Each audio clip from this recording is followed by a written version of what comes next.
Baik, selamat pagi Bu Nia dan teman-teman. Di sini kami dari kelompok 3 akan mempresentasikan tentang sejarah perkembangan koperasi di Indonesia. Sebelumnya, kami akan memperkenalkan diri. Yang pertama, saya Antonius Yogi dengan NIM 182244097. Selanjutnya ada Andreas Wiji Laksono dengan NIM 2013124012. Selanjutnya ada Tri Fitriani dengan NIM 20132419. Selanjutnya ada Widya Nurul Arifah dengan NIM 20132408.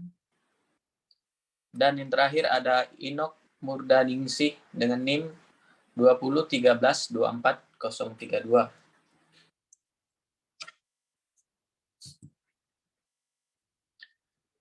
Peta konsep. Di sini pada peta konsep ini akan menjelaskan tentang perkembangan koperasi di Indonesia.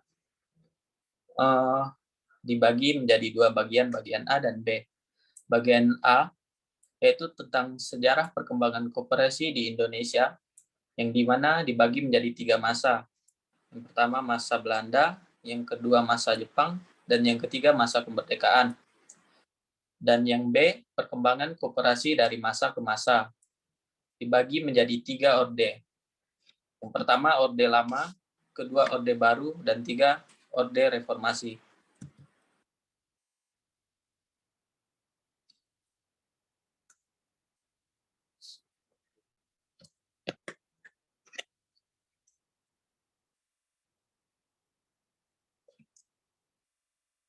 Baik, yang A, sejarah perkembangan koperasi di Indonesia. Sejarah perkembangan koperasi di Indonesia pertama kali dipelopori koperasi di Indonesia oleh Patih R. Arya Wirya Atmaja. Tujuannya adalah untuk membentuk menolong rakyat dari jeratan lintah darat. Nama koperasinya adalah Hulk and Spar Bank, yang dikenal saat ini sebagai Bank BRI. Selanjutnya juga di Indonesia, Budi Utomo mencoba memajukan koperasi rumah tangga atau disebut juga sebagai koperasi konsumsi. Dan pada tahun 1913, Sarekat Islam membantu memajukan koperasi dengan memberikan modal dan mendirikan toko koperasi. Baik, selanjutnya. Baik, selanjutnya. Yang pertama ada masa Belanda. R. Arya Wiratmaja adalah seorang patih di Purwokerto. Beliau mempelopori berdirinya sebuah bank yang bertujuan menolong para pegawai agar tidak terjerat oleh lintah darat. Usaha ini mendapat dukungan dari Residen Purwokerto, yakni E. Siburg, badan usaha yang dipilih untuk bank yang diberi nama Bank Penolong dan Tabungan, atau bisa disebut Help and Spare Bank, ialah koperasi. Pada tahun 1898, atas bantuan E. Siburg dan D. Wolfgang Westerrot, jangkauan pelayanan bank diperluas ke sektor pertanian, yaitu meniru pola koperasi pertanian yang dikembangkan di Jerman. Upaya yang ditempuh pemerintah kolonial Belanda ialah merintangi perkembangan yang dirintis oleh R. Arya Wiratmaja. Kemudian koperasi mengalami penurunan. Pada 7 April, Belanda mengeluarkan koperasi Besluit nomor 431 tahun 1915 yang isinya pertama, pendirian koperasi atas izin Gubernur Jenderal. Yang kedua, ongkos materai 50 gulden. Yang ketiga, hak tanah menurut hukum Eropa. Lalu yang terakhir, Hukum diumumkan di Javaskoret dan mengeluarkan biaya yang tinggi. Yang kedua, ada masa penjajahan Jepang. Pada zaman Jepang ini, dikembangkan model koperasi yang terkenal dengan sebutan kumiai, dengan propaganda untuk meningkatkan kesejahteraan mereka, sehingga mendapat simpati yang luas dari masyarakat. Siasat pemerintah Jepang melalui pembentukan kumiai sebenarnya untuk memenuhi kepentingan perang. Fungsi dalam periode ini benar-benar hanya sebagai alat untuk mendistribusikan bahan-bahan kebutuhan pokok untuk kepentingan perang Jepang, dan bukan untuk kepentingan rakyat. Lalu perkembangan koperasi justru lebih memburuk, bahkan dapat dikatakan mati. Jepang mengganti kantor pusat jawatan koperasi atau Shimin Kumiai Choujomusha dan kantor daerah atau Shomin Kumiai Saudangyo. Alasan matinya koperasi merupakan koperasi yang awalnya bertugas mendistribusikan barang kebutuhan rakyat. Koperasi diperalat untuk memenuhi kebutuhan pihak Jepang. Kemudian akan dilanjutkan oleh Ino. Baik, ketiga, masa kemerdekaan. Yang pertama, Kongres pertama Koperasi diadakan di Tasikmalaya, Jawa Barat pada tanggal 12 Juli 1994 yang isinya yang pertama, pendirian Sokri atau Sentral Organisasi Koperasi Rakyat Indonesia. Yang kedua, menetapkan gotong royong sebagai asas koperasi. Yang ketiga, menetapkan 12 Juli sebagai Hari Koperasi. Kongres yang kedua diadakan di Bandung, Jawa Barat pada tanggal 12 Juli 1953 yang isinya yang pertama, mengganti Sokri menjadi Dekopin atau Dewan Koperasi Indonesia. Yang kedua, koperasi menjadi salah satu mata pelajaran di sekolah.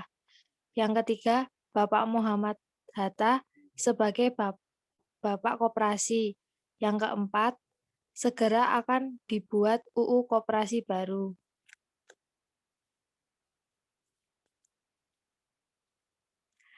Yang ketiga, 21 Oktober 1992, Bapak B.J. Habibie mengeluarkan Undang-Undang Nomor 25 Tahun 1992 tentang koperasi, yang berbunyi, koperasi menurut UU 25 Tahun 1992, koperasi adalah badan usaha yang beranggotakan orang atau seorang atau badan hukum koperasi yang melaksanakan kegiatannya berdasarkan prinsip koperasi, sekaligus sebagai gerakan ekonomi rakyat berdasarkan asas kekeluargaan.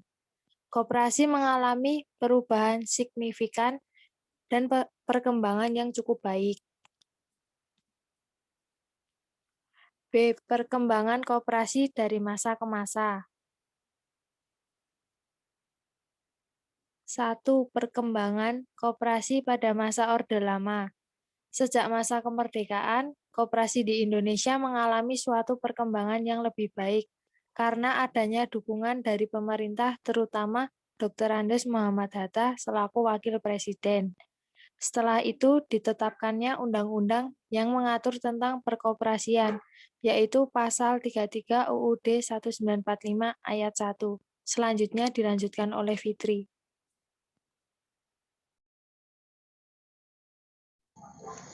Yang ketiga, pada akhir 1946, Jawatan Koperasi mengadakan pendaftaran koperasi dan tercatat sebanyak 2.500 buah koperasi di Indonesia.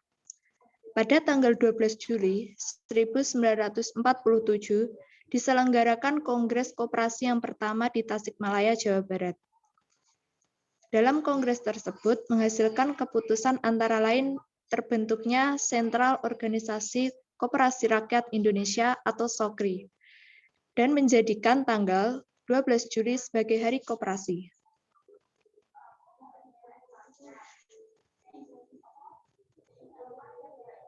2. Perkembangan koperasi pada masa Orde Baru. Orde Baru dimulai titik awalnya pada 11 Maret 1966.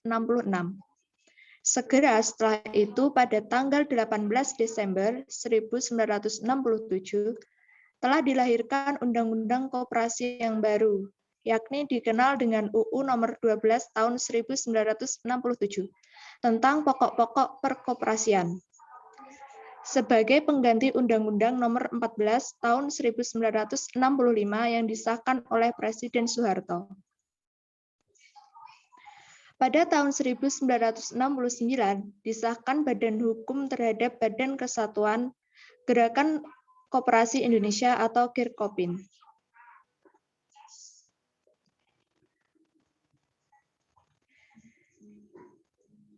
Pada tanggal 9 Februari 1970 dibubarkannya Girkopin dan sebagai penggantinya dibentuk Dewan Koperasi Indonesia atau Dikopin. Pada tanggal 10 Oktober 1992 disahkan Undang-Undang Nomor 25 Tahun 1992 tentang perkoperasian. Undang-undang ini merupakan landasan yang kokoh bagi koperasi Indonesia di masa yang akan datang. Masuk tahun 2000-an hingga sekarang, perkembangan koperasi di Indonesia cenderung jalan di tempat.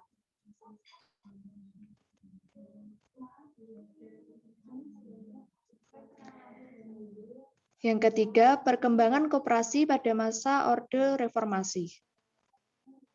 Potensi koperasi pada saat ini sudah mampu untuk memulai gerakan koperasi yang otonom.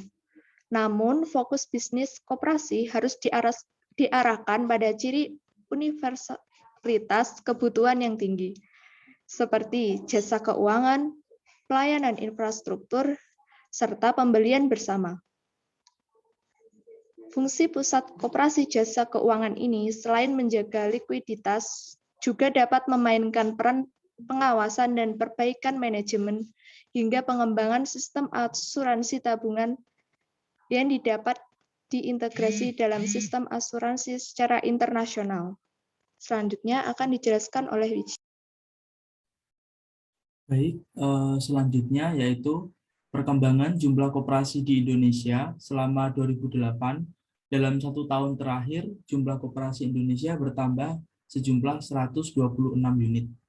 Rinciannya adalah koperasi Indonesia dengan status primer bertambah 119 unit, dan koperasi Indonesia yang berstatus sekunder bertambah 7 unit.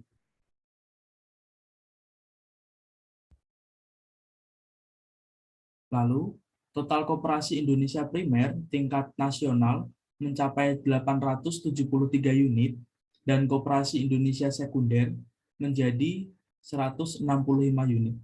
Sedangkan total koperasi Indonesia yang tersebar di seluruh Indonesia sebanyak 149.793 koperasi.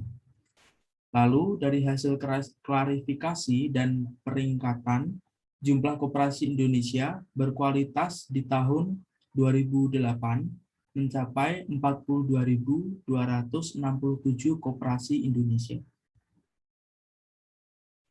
Nah, berikut adalah daftar pustaka yang kami gunakan untuk membuat PPT ini. Sekian presentasi dari kelompok kami, dan terima kasih. Jika ada pertanyaan yang ingin disampaikan, kami akan menerima pertanyaan tersebut. Terima kasih.